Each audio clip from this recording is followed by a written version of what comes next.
Hello विद्यार्थी मित्रांनो, आज आपण बी.कॉम सेम सेकंड करिता statistics technique and business mathematics या विषयातील युनिट थर्ड जे आपल्याला दिलेलं आहे चेक युअर टेस्ट. यामध्ये आपण आज एक्स स्क्वेअरची व्हॅल्यू कशी शोधून काढली जातो ते आपण बघूया. त्याकरिता आपण एक प्रॉब्लेम घेऊया. Check square test X square एक प्रॉब्लेम घेतलेला आहे. The following table gives the information recording the air colour and eyes colour. Is there any relation between the hair color and eyes color? Analyze your conclusion with x square test. Bracket मध्ये दिलेलं आपल्याला the table value of x square for 1% of level at 4 TF is 13.28. तर बघतो आपण की या उदाहरणामध्ये आपल्याला दिलेलं आहे की हेअर कलर आणि आईज कलर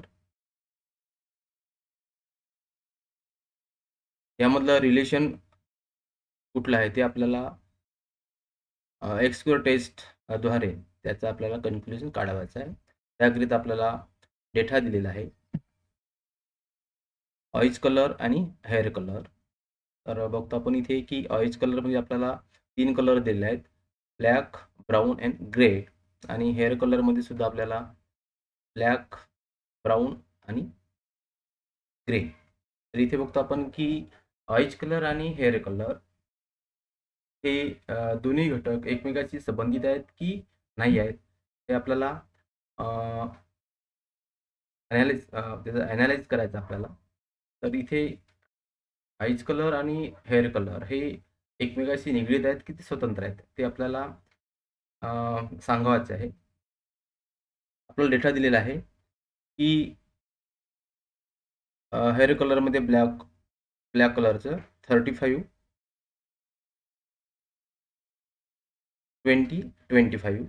ब्राऊनमध्ये दिलं आपल्याला 40, 30 अँड 20 आणि ग्रे कलरमध्ये दिलं आपल्याला 10, 15 अँड 5.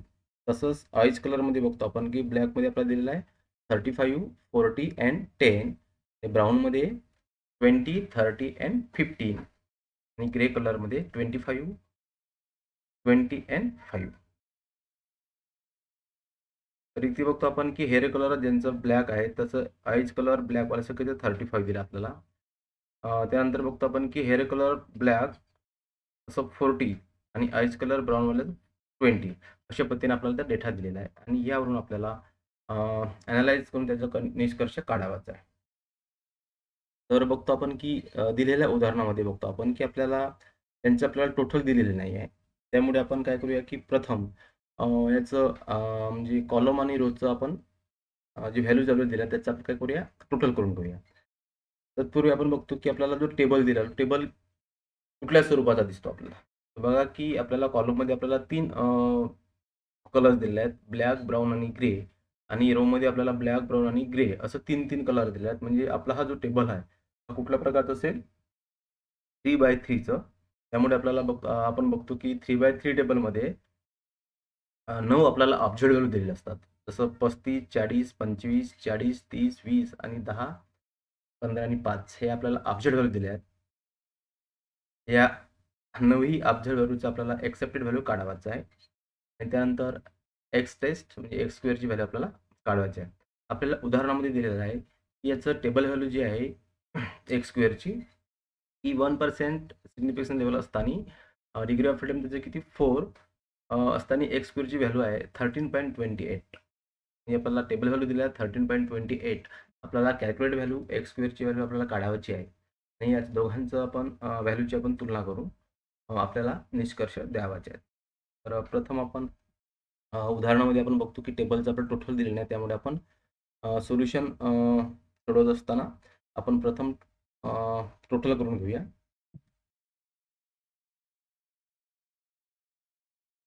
तर बघतो आपण की हेअर कलर आणि आईज कलर जे आपल्याला ब्लॅक, ब्राऊन आणि ग्रे दिले होते त्याचे आपण रोची टोटल केली आणि कॉलमची सुद्धा आपण टोटल केली. तर बघतो आपण की रोजमध्ये पहिला जो रो आपला पहिला कॉलम तुम्हाला दिलेला आहे ब्लॅकचा, त्याची आपण बेरीज केली ती टोटल आहे 80.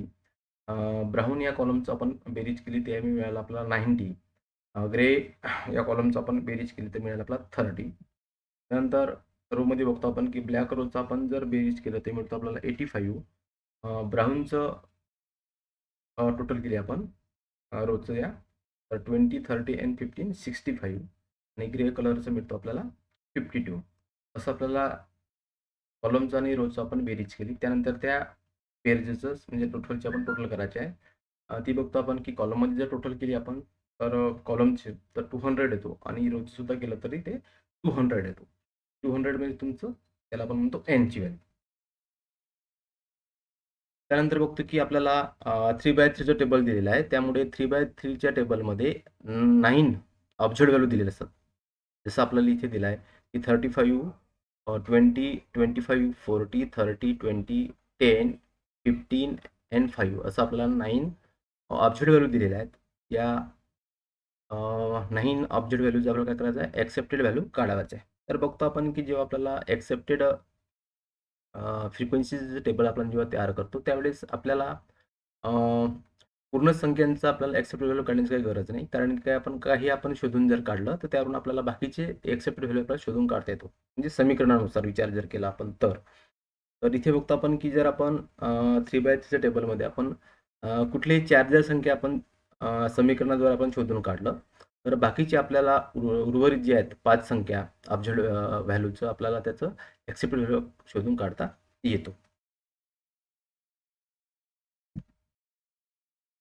बघतो आपण की उदाहरण स्टार्ट करत असताना आपण काय करतो की हायपोथेसिस घेत असतो, की इथे taking the hypothesis that the hair colour and eyes colour are not associated. बघतो आपण की आपल्याला जो डेटा दिला होता की हेअर कलर आणि आईज कलर तर हे दोन्ही एकमेकाशी संबंधित नाहीत. हे दोन्ही काय hair colour and eyes colour हे इंडिपेंडंट दोन्ही घटक आहेत. याच्या दोघांचं असं कुठलाही संबंध नाही असं आपण हायपोथेसिस घेतलेलं आहे. म्हणजेच काय की hair colour and eyes colour are not associated ते एकमेकाचे सहयोगी नाही आहेत. असं आपण गृहीत घेतलेलं आहे आणि हे गृहीत आपण जे घेतलं आहे हायपोथेसिस हे बरोबर आहे की चूक आहे. ते आपल्याला नंतर शेवटी उदाहरणाच्या शेवटी जेव्हा आपण टेबल व्हॅल्यू आणि कॅल्क्युलेट व्हॅल्यू आपण दोघांची जेव्हा तुलना करू त्यावेळेस आपल्याला आपण घेतलं जे गृहीतक आहे जे हायपोथेसिस जे आहे की दोन्ही घटक स्वतंत्र आहेत, वेगवेगळे आहेत, एकमेकाशी कुठला संबंध नाही. हे बरोबर आहे की चूक आहे ते आपल्याला शेवटी द्यावंच आहे. अ, त्यामुळे आपण प्रथम काय करूया की 9 जे आपल्याला ऑब्जेक्ट व्हॅल्यू दिल्या आहेत, त्या ऑब्जेक्ट व्हॅल्यूची आपण प्रथम एक्सेप्टेड व्हॅल्यू आपण शोधून काढूया. तर इथे बघतो आपण की आपल्याला 9 ऑब्जेक्ट व्हॅल्यू दिलेल्या आहेत. त्यामुळे आपण 9 याचं आपल्याला काय की एक्सेप्टेड व्हॅल्यू न काढता आपण आपल्याला बाकी शोधून काढण्याकरिता आपल्याला कमीत कमी किती आवश्यक आहेत? तर ते बघतो आपण की 3/3 टेबलमध्ये आपल्याला 4 जर व्हॅल्यू माहीत असतील तुम्हाला, तर बाकीचे तुम्ही 5 उर्वरित 5 तुम्ही शोधून काढू शकता. तर इथे आपण एक्सेप्टेड व्हॅल्यू फक्त आपण 4 संख्यांचं ऑब्जेक्ट व्हॅल्यूचं आपण काय करूया एक्सेप्टेड व्हॅल्यू काढूया आणि त्यानंतर आपण बाकीची संख्या शोधून काढूया. पहिला जो दिला आपल्याला की ऑब्जेक्ट व्हॅल्यू 35 या 35 या ऑब्जेक्ट व्हॅल्यूचं आपल्याला एक्सेप्टेड व्हॅल्यू काढायचं आहे. त्याकरिता आपण काय करूया की जिथे 35 ज्या चौकोनामध्ये आहे त्याचं बघायचं की खाली त्याची टोटल किती आहे आणि उजव्या बाजूला टोटल किती आहे. म्हणजे रोमध्ये टोटल किती आहे आणि कॉलममध्ये टोटल किती आहे. हे टोटल लक्षात घ्यायचं. तर बघतो आपण इथे की 80 इंटू 85 असं आडवी बेरीज आणि उभी बेरीज आपण बघितला तर 80 आणि 85 दिलेलं आपल्याला. त्यामुळे आपण 80 इंटू 85 अपॉन टोटलची टोटल म्हणजे एन व्हॅल्यू जी आहे तुमची ती आपण 200 त्यांना आपण भाग देऊया तर आपल्याला मिळतो 34. म्हणजेच 35 या ऑब्जेक्ट व्हॅल्यूची एक्सेप्टेड व्हॅल्यू असेल 34. अशाच पद्धतीने आपण दुसऱ्या संख्येची सुद्धा शोधून काढूया 20. या 20 ऑब्जेक्ट व्हॅल्यूचं एक्सेप्टेड व्हॅल्यू आहे 26. तर ते कसं काढलं आपण ज्या उदाहरणामध्ये बघतो आपण की ज्या चौकोनामध्ये तुमचं 20 ही ऑब्जेक्ट व्हॅल्यू दिलेली आहे त्याचं उभ्यामध्ये बघा टोटल किती दिलेलं आहे ते आणि आडव्यामध्ये बघा टोटल किती दिलं आहे ते त्या दोघांचं गुणाकार आणि एन म्हणजेच काय टोटलची टोटल जी आहे त्यांना आपण भाग द्यायचा. तर 80 इंटू 65 अपॉन 200 जर आपण केलं तर आपल्याला मिळतो त्याचं एक्सेप्टेड व्हॅल्यू आणि ती आहे 26. नंतर तिसरी संख्या सुद्धा त्याच पद्धतीने काढायचं आहे 40चं. 40चं आपण ऑब्जेक्टिव्ह आपल्याला दिलेलं आहे 40, त्याचं एक्सेप्टेड व्हॅल्यू किती? तर बघतो आपण त्याचं की उभ्यामध्ये टोटल किती आहे आणि आडव्यामध्ये टोटल किती आहे. भागीला करतो आपण एन 90 इंटू 85 अपॉन 200 तसं मिळतं आपल्याला 38. म्हणजेच 40 या ऑब्जेक्ट व्हॅल्यूची एक्सेप्ट व्हॅल्यू असेल 38. चौथी संख्या घेतली आपण 30. या 30 ऑब्जेक्ट व्हॅल्यूची एक्सेप्ट व्हॅल्यू किती? तर ते सुद्धा आपण याच पद्धतीने काढूया. 90 इंटू 65 अपॉन 200 आपल्याला मिळतो 29. म्हणजे 30 या ऑब्जेक्ट व्हॅल्यूची एक्सेप्टेड व्हॅल्यू असेल 29. आणि त्यानंतर आपल्याला टेबल फॉर एक्सेप्टेड फ्रिक्वेन्सीज आपल्याला तयार करायचा आहे. या एक्सेप्टेड व्हॅल्यूच्या आधारे ज्या संख्येचा आपण एक्सेप्ट व्हॅल्यू काढली आहे त्या ठिकाणी आपल्याला एक्सेप्ट व्हॅल्यू ठेवायची आहे आणि बाकी उर्वरित आपल्याला ते शोधून काढायचं आहे.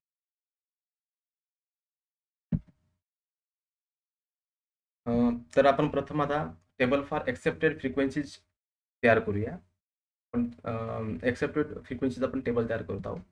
त्यामुळे काय टेबल कसं असेल तुमचं, जर तुम्हाला उदाहरणार्थ तुम्हाला दिलं तर तो टेबल जसं तसं असेल. नाव काय दिलं ते आणि टोटल दिलं असेल तर टोटल लिहून घ्यायचं. अदरवाईज जर दिलं नसेल तर आपण ते टोटल करून घ्यायचं आहे. आणि जिथे ऑब्जेक्ट व्हॅल्यू होतं ते आपल्याला ब्लँक सोडायचं आहे, कारण की त्या ठिकाणी आपल्याला एक्सेप्टेड व्हॅल्यू लिहून घ्यायचं आहे. त्यामुळे तुम्हाला eyes colour, hair colour, black brown grey, black brown grey आणि त्याची टोटल जी असते टोटल तुमची स्थिर असते. त्यामुळे टोटल आपण बघतो की रोमध्ये तुम्हाला टोटल 80, 90, 30 दिलेला आहे आणि कॉलममध्ये टोटल 85, 65 अँड 52. तर टोटल जे केलेलं 200 असं तुमचं टेबल फॉर एक्सेप्टेड तुमचं असेल. आणि त्यानंतर आपल्याला 9 जी ऑब्जेक्ट व्हॅल्यू आहेत त्या ऑब्जेक्ट व्हॅल्यूचं आपल्याला काय करायचं आहे, एक्सेप्टेड व्हॅल्यू ती आपल्याला टेबलमध्ये लिहायचं आहे. बघतो आपण की पहिली जी संख्या होती तुमची 35. त्या 35चं ऑब्जेक्ट व्हॅल्यू होतं 34. ते आपण लिहिलं. त्यानंतर दुसरी जी ऑब्जेक्ट व्हॅल्यू होती त्याचं आपण लिहिलं 26. तिसरी जी आपण काढली ते होतं 38. ज्या ऑब्जेक्ट व्हॅल्यूची जी किंमत असेल त्याच ठिकाणी तुम्हाला त्याची एक्सेप्टेड व्हॅल्यू ठेवायची आहे. आणि त्यानंतर शेवटी काढलो होतं आपण 29. त्या ठिकाणी आपण ठेवलं. आपण इथे बघतो की समीकरणानुसार आपण फक्त 4च ऑब्जेक्ट व्हॅल्यूची आपण एक्सेप्टेड व्हॅल्यू काढलेली आहे. बाकी उर्वरित आपण काढलेलं नाही. परंतु या टेबल मध्ये किमती ठेवल्यानंतर आपण बाकीची संख्या ती आपण शोधून काढू शकतो. तर प्रथम घेऊया आपण की कॉलमनुसार ब्लॅक कॉलम दिलेला आपल्याला की व्हॅल्यूज काय दिसतो आपल्याला एक्सपेक्टेड व्हॅल्यूज 34, 26. ठीक आहे. आणि त्याची टोटल दिली आपल्याला 80. याचा अर्थ काय होतो, या तिघांची बेरीज 80 आहे. आपल्याला 2 संख्या माहीत आहेत एक्सेप्टेड, तर तिसरी तुम्हाला एक्सेप्टेड व्हॅल्यू तुम्हाला ते शोधून काढता येईल. म्हणजेच काय 80 मधून जर आपण 34 आणि 26 मायनस जर केलं तर तुम्हाला तिसरी जी संख्या मिसिंग आहे ते तुम्हाला मिळेल. असं जर केलं तर आपल्याला मिळतो 20 आणि ही असेल त्याचं एक्सेप्टेड व्हॅल्यू. त्याच पद्धतीने आपण ब्राऊन या कॉलममध्ये बघतो आपण ब्राऊनमध्ये आपल्याला 38, 29 आणि याची टोटल दिली आपल्याला 90. म्हणजे तिघांची बेरीज किती आहे 90 आहे. तर 2 संख्या आपल्याला दिलेल्या आहेत. तिसरी एक मिसिंग आहे. तर ते किती जर मायनस जर केलं तर ते सुद्धा आपल्याला मिळेल. त्यामुळे ही संख्या असेल 23. त्यानंतर बघतो आपण की जर ग्रेमध्ये जर विचार केला आपण की तिघांची बेरीज 30 आहे, परंतु आपल्याला तीनपैकी तिन्ही संख्या दिलेल्या नाही आहे कॉलमचा विचार केला तर. त्यामुळे आपण असं आपण ते काढू शकणार नाही. मग ते आडव्यामध्ये बघूया. जसं आडव्यामध्ये बघतो आपण रोमध्ये ब्लॅक, तर यांच्या तिघांची बेरीज आपल्याला 85 दिलेली आहे, परंतु 2 आपल्याला माहीत आहे, तिसरी मिसिंग आहे. 34 आणि 38 आपल्याला माहीत आहे, तिसरी आपल्याला माहीत नाही. त्यामुळे 85 मधून आपण जर 34 आणि 38 जर मायनस केलं तर आपल्याला मिसिंग संख्या मिळेल आणि ती आहे 13. अशाच पद्धतीने ब्राऊनचं सुद्धा काढून घ्यायचं. तिघांची टोटल दिली आपल्याला 65. त्यापैकी 2 आपल्याला माहीत आहेत, 26 अँड 29.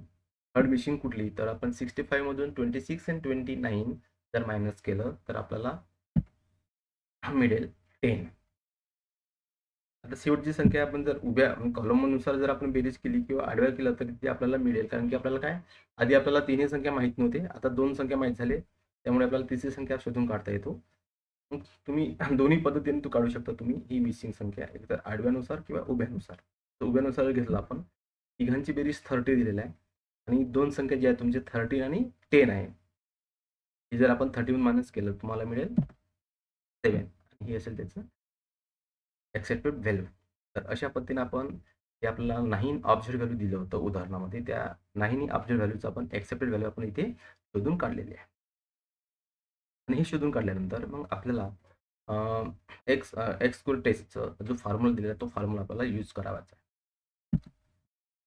मग आपण अप्लाइंग द फॉर्म्युला फॉर्म्युला आहे x square is equal to summation box ब्रॅकेटमध्ये तुम्हाला दिलेला आहे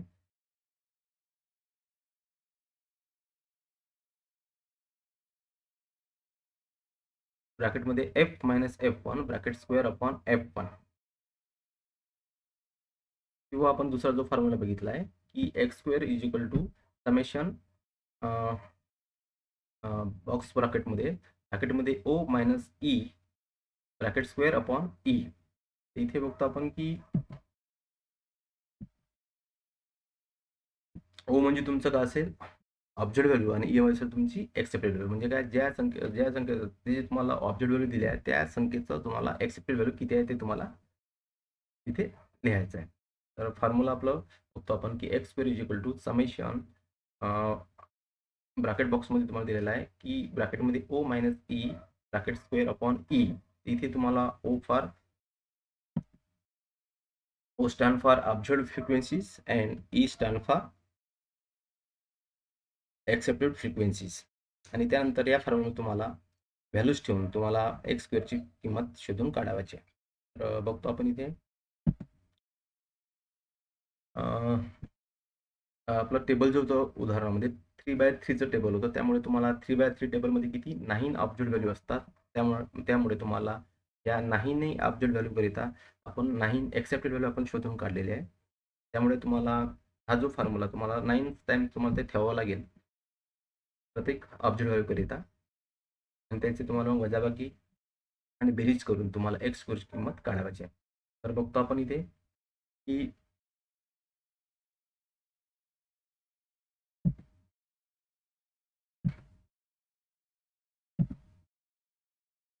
प्रथम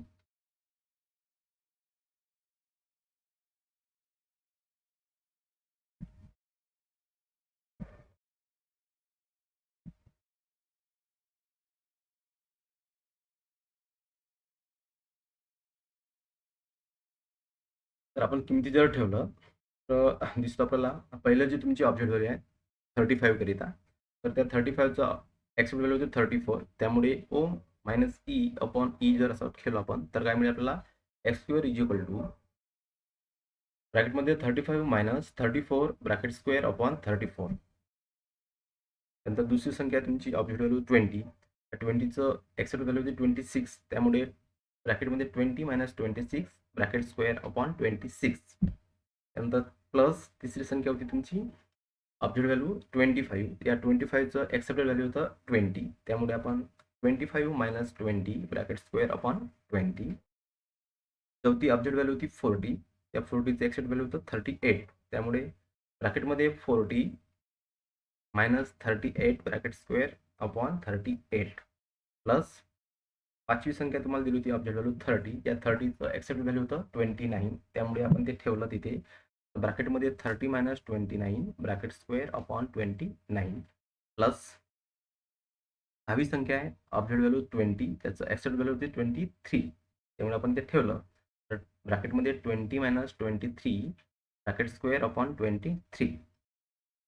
नंतर 7वी संख्या होती ऑब्जेक्ट व्हॅल्यू 10. त्याचं एक्सेप्टेड व्हॅल्यू दिले तुम्हाला 13. हे जे आपण ठेवलं तर ते मिळेल आपल्याला ब्रॅकेटमध्ये 10 minus 13 bracket square upon 13 plus 8वी ऑब्जेक्ट व्हॅल्यू होती 15.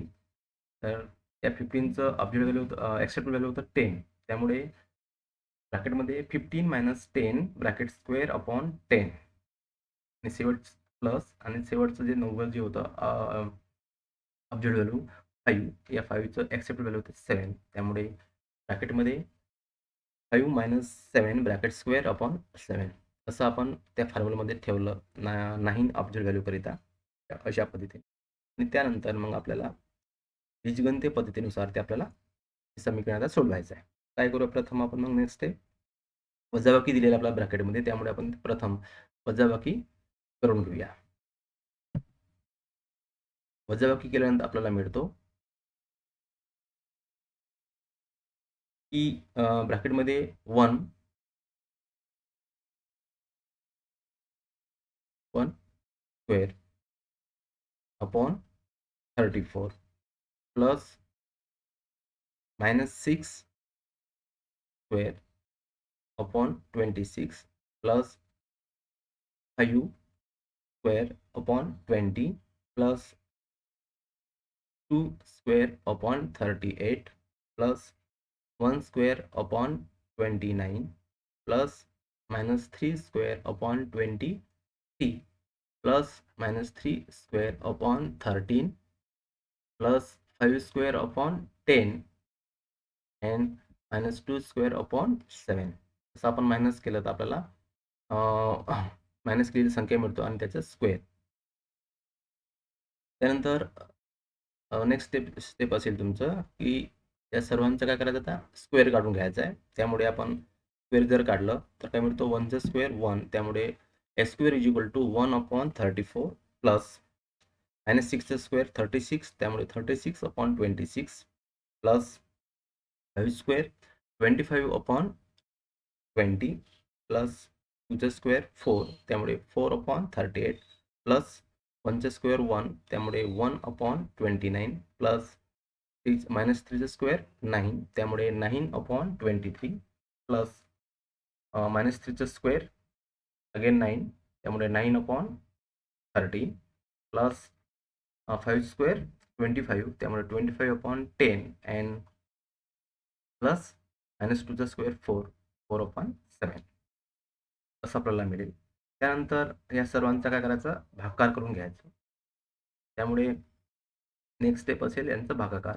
त्यामुळे x square is equal to 1/34 जर आपण भागाकार केला तर आपल्याला मिळतो 0.03 प्लस 36/26 जर केलं तर आपल्याला मिळतो 1.38 plus 25/20 1.25 plus 4/38 0.11 plus 1/29 0.03 plus 9/23 0.39 plus 9/13 0.69 plus 25/10 2.5 plus 4/7 0.37 असं आपल्याला त्यांचं भागाकार केलं तर आपल्याला त्यांचा भागाकार मिळेल.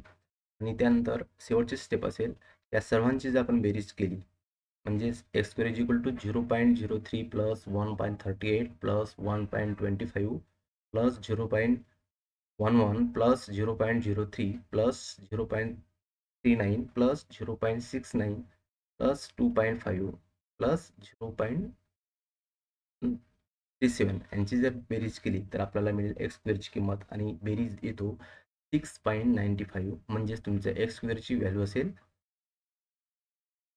6.95. त्यामुळे the value of X square is 6.95. हे झालं एक्स स्क्वेअरची व्हॅल्यू. ही आहे आपली कॅल्क्युलेट व्हॅल्यू. आपल्याला टेबल व्हॅल्यू दिलं होतं. टेबल व्हॅल्यू तुम्हाला दिलं होतं एक्स स्क्वेअरची ती 13.28 आणि आपली कॅल्क्युलेट व्हॅल्यू जी आहे एक्स स्क्वेअरची ती आहे 6.95. त्यानंतर बघतो आपण की डिग्री ऑफ फ्रीडम आपल्याला काढावा लागतो DF. त्यामुळे आपण डिग्री ऑफ फ्रीडम कॅल्क्युलेशन करून घेऊया. Calculation of degree of freedom.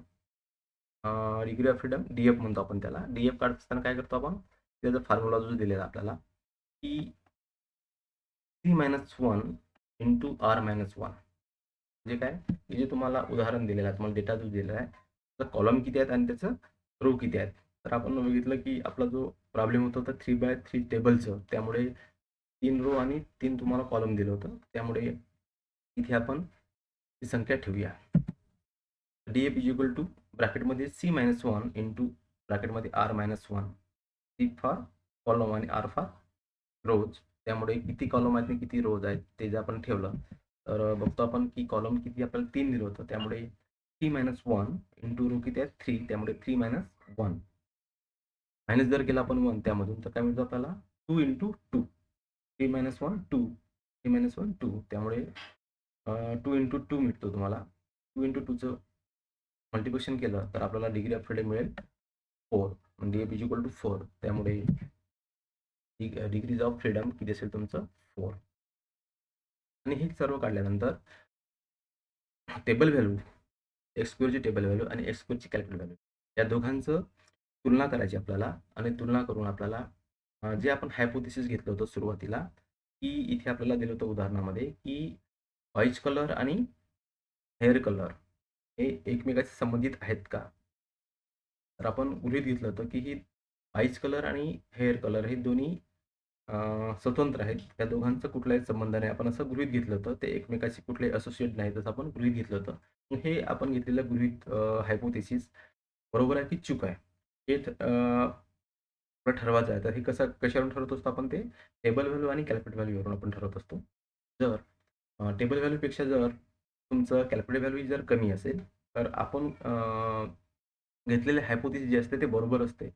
आणि याउलट जर टेबल व्हॅल्यूपेक्षा जर तुमचं कॅल्क्युलेट व्हॅल्यू ही जास्त येत असेल, तर आपण घेतलेले गृहीतके हे चुकीचे असते.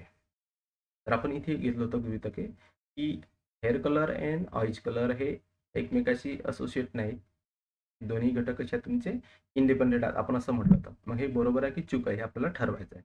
त्यामुळे आपण कन्क्लुजन घेऊया.